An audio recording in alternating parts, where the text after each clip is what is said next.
Hello, everybody. We're here with another episode of Married at First Sight. Nashville season, episode 3.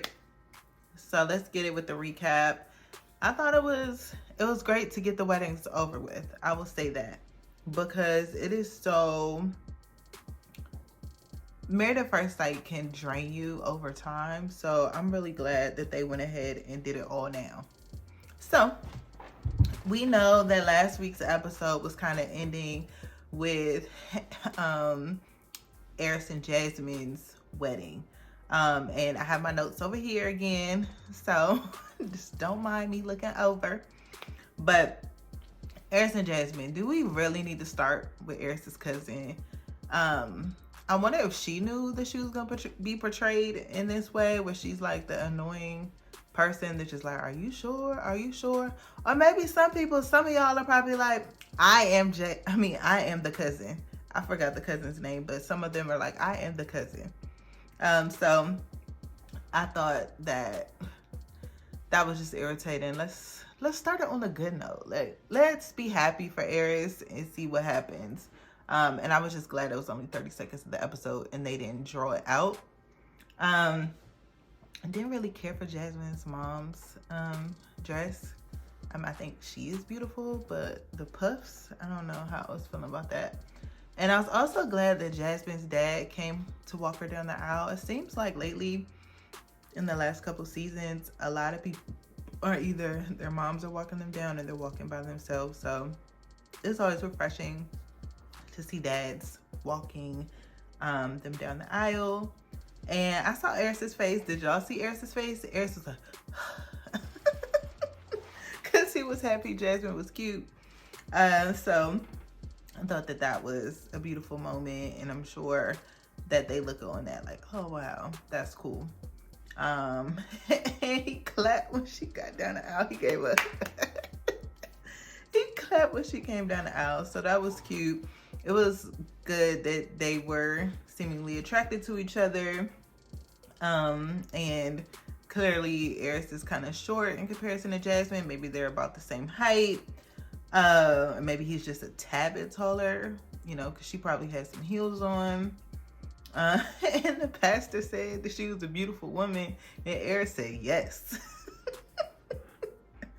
So that kind of broke the ice, it seems like, a little bit with them. And Eris, Jasmine was talking to the king in him and her vows. And he said he promises to share his food. I thought the kiss was a little underwhelming. I feel like Clint and Gina set it up for us last week with the backbending kiss. So I was hoping we would get just a little more out of Eris and Jasmine, since they were seemingly attracted to each other. But Eris sounded excited. I want to see him on After Party. I'm not sure if he's been on there yet, but I think that would be really cool. And then they were having a conversation, and y'all know, I feel like I brought this up in my preview episode, my preview video, but Jasmine got 4 dogs, and Eris is scared. Like, I don't understand how you let people in this process with 4 dogs. Hopefully, when they move into the apartment, she has plans to put the dogs somewhere or whatever else. But that was really crazy. And then, later in the episode, he was talking about how she has 13 dogs total, because she has 4, and then she's breeding 9 dogs. And I don't know if she understands how much of a turnoff that could be for people who don't have animals. Like, for me, I would be like, oh, that's great. Maybe I could deal with 1, but 4 plus 8 that you're breeding, she needs to have an office or something. Like, maybe she gets to collaborate with a veterinarian or something. I don't know. But in an apartment, so we'll see how that goes when they move in together. The other thing that was interesting with them is they immediately talked about schedules, and they have different schedules. He works during the day and she works mostly evenings. So we'll see how that plays out in terms of their lifestyle and how they vibe. And then I also really didn't like when the cousin and mom were talking to Jasmine that we didn't hear more from mom, because I really wanted to hear from mom. And Jasmine said in the after party that she and the mom kind of vibe briefly, but the cousin took over that conversation. Again, I really think it's the producers egging that on, because they could have just had the mom talking to Jasmine and really getting to know her. But no, they wanted the cousin and the mom because they wanted the drama. And I didn't really care for that. So that's what I have for right now with Eris and Jasmine. All right, Mac and Dominique. That was the second wedding that was shown today. So we had 3 last week, 2 this week. Mac and Dominique. Will Mac be attracted to Dominique since he wasn't specific in what he wanted, was kind of my question. He said, well, I don't, I've dated a lot of different people. I didn't really tell the experts what I wanted, but I'm a boob guy. And I was like, yeah, you're definitely going to be happy with that, because Dominique definitely has boobs. So that'll be good. And then I didn't know Dominique and them hunted. Thought that was interesting. And I was kind of thinking to myself, why is Dominique's mom so picky, per se, on what she wants for her daughter when she's the one that put her on this show?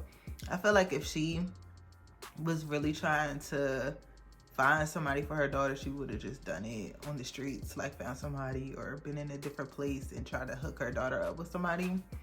And then I was wondering also, why is Mac on this show so early, since he lives with his friend's parents? And I'm hoping he's making good money, that he's just stacking up to be able to get a new place and stuff like that. Also like Dominique's bedazzled boots. Thought that was cute. That shows her personality. Shows she's a little country, a little sparkly. So I thought that was nice. And then, yo, when Mac walked down the aisle, I was thinking to myself, he probably looking at her side like, well, I guess she's black. And his family probably was looking over like, well, I guess the girl's black. Just because Dominique's side had mostly black people there. He said in the after party that he kind of said from the front, hey, I'm Mac or McKinley or whatever, but didn't go individually to people to say hello. But that's what he said in the after party. Give y'all a little bit of the tea, the after party tea as well. The descriptions from their families when Dominique gets down the aisle didn't really make it seem like they're connected. Sometimes you're listening, you're like, oh, okay, that sounds like they could be a good match based upon their families, but we'll see kind of how that happens. And I just had a random thought about how I really think that they should have these vows all the time, like put them up in the apartments early, have them ready for people when they're on the honeymoons, all of this type of stuff. Because you promise a lot, you say a lot, you have a lot of hope in the beginning, but then once you get to know the person, you're kind of like, F these vows, I'm getting a divorce. So that's just something to think about in the future, Married at First Sight producers. And then I felt like Mac didn't really promise anything at all. He just kind of talked, which was interesting. So we'll see how that goes. The kisses were cute, weren't really memorable like last week. And he said that he's attracted to her and excited. And it seems like he really is a dreamer. He's ready for kids. I'm curious still if she's ready for kids. It sounded like in one of these conversations when her mom was talking about kids, she was saying 2-3 years. So we'll see how that works with Mac and Dominique. And Dominique didn't even remember the boy's name. He's like, y'all help me. But I mean, sometimes I guess it's just the adrenaline rush, something of that sort. And then coming to find out, Mac is like, oh, you're 25. Am I too old for you? whatever else. And I just felt like their conversation was dry. The conversation right after the wedding and their chemistry was kind of dry right then, but it went a little bit better in the pictures. I felt like I saw a little bit more of comfort. So we'll see about that. Dominique is definitely a mama's girl. Just tried and true. All of that. Thought grandma sitting there was chilling. She was chilling. I would have loved to hear from grandma when grandma was talking to Mac. I would have loved to hear that. And then also Mac's mom. Loved her silver hair. I thought that looked beautiful on her. And I get her facial expressions. Mac says on the after party it wasn't due to Dominique's race or anything like that. It was just that she just wasn't feeling the fact that he was doing this in the first place. So she was a little off at that, but they got each other's number later and things like that. So she was cool. Just FYI there. And Dominique said something and she was like, well, the Married at First Sight has a good success rate. And I was kind of like, really? Who said Married at First Sight has a good success rate? It does not. You don't go on Married at First Sight for the success rate because it's not successful. If you look at any of the last seasons, even before the San Diego season, because I'm sure they're filming this while the San Diego season is kind of still wrapping up. And you look back at Houston, you look back at Atlanta, you look back at Charlotte, even DC, all of these, like, you get 1 out of 5. Are you going to be the 1 out of the 5? If there's any that are left out of the 5. You get 0 out of 5 or 1 out of 5 at this point. So that was really Dominique and Mac. So with Chris and Nicole, so the rest of these, it's not gonna be as much because we didn't get as much of them. We spent more time on the wedding. But Chris and Nicole, I thought they had good vibes during the photos. They looked cute together. Seemed like they were making each other comfortable. They both like to talk, so they're kind of talking over each other a little bit, but it was cute. So we'll kind of see how that goes. And I think they both seem very genuine and here for the experience of being married and really wanted to be married and really wanted to find the right person. Like, I feel genuine vibes from them. So I really like them. And I like the chill conversations that were happening, even with Nicole's dad. Chris was very respectful, and Nicole's dad wasn't bad. Like, he was just like, look, you know this is weird for me. My daughter's getting married to a stranger. Normally we would be able to meet people before. How do I know, like, if you're even a good person or not? So it was a lot of that, but in the end, he gave him some advice and things like that. So it seemed normal for this type of situation. So I really respected his approach. And then now after the wedding, Chris and Nicole, they were here for it. They're like, she's like, can you unzip my dress? And he's like, okay. And the way he zipped that thing down, and she put her head behind her shoulder. I said, I see you, Nicole. I see you, girl. You're like, look, it's been a long time and I have a husband.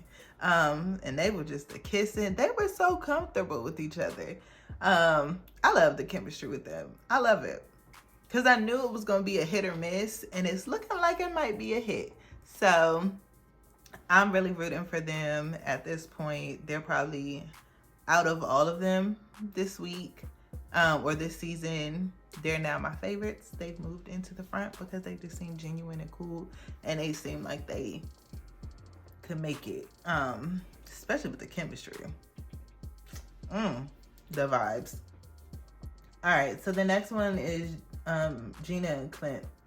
I don't really have a lot for them, but I feel like Gina was not letting on with her lack of attraction. So we talked about last week that she said she wasn't really that attracted to Clint, she is a great actress because she does not let that be known. She has very intense eyes that are kind of looking at you and paying attention and nodding and, like throwing the hands and all that type of stuff.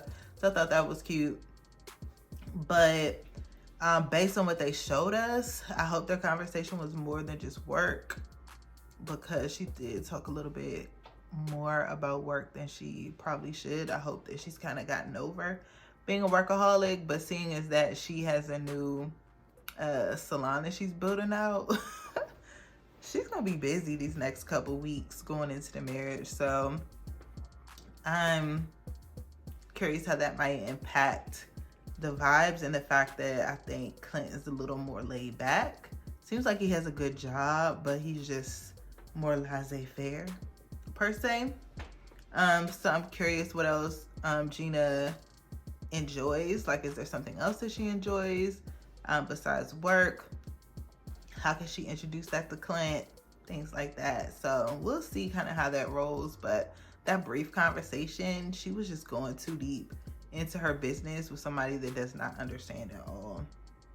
I thought that Gina's speaker had the best speech that we were shown in terms of emotions, kind of with and I've heard those sentiments before about if you lie together in the arms, lie in the arms of your love or something like that. I thought that was cute. And also her friend was mad drunk towards the end when they were talking, like, you gonna have sex tonight? Okay, boo. Like, girl, chill out. So I really didn't have much for them. It looked like they had a good party at their wedding. Clint seemed under control for the most part. So we'll see how that comes out later on. All right, and then our last couple is Kirsten and Shaq. So I thought that they had a nice bond when they both looked at the salad and were like, nah, not eating this food. So I thought that was cute. That was a nice bond. They seem like they can get along. And the clanging of the glasses, Kirsten was not fitting to she was not finna kiss him. But that just wasn't happening. No kisses there. And then I thought Kirsten's people were come with the serious face.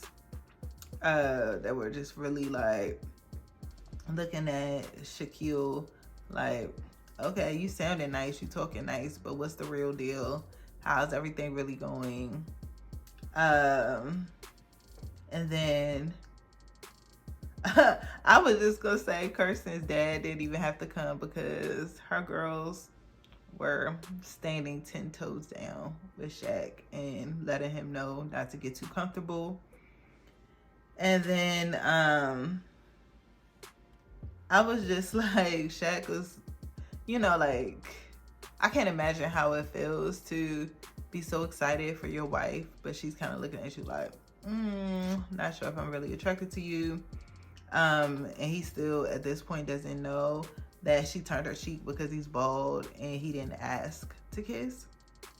He did say in the after party that one of her friends was like his road dog and pretty much was rooting for him and told Shaq what the deal was, that he needed to ask her, and was kind of giving him some tips in dealing with her. So that was cool. So we'll see if he uses those tips when they get to their honeymoon suite, after wedding suite, or whatever you want to call it. And Shaq's friends were trying to prepare Shaq for being friend zone.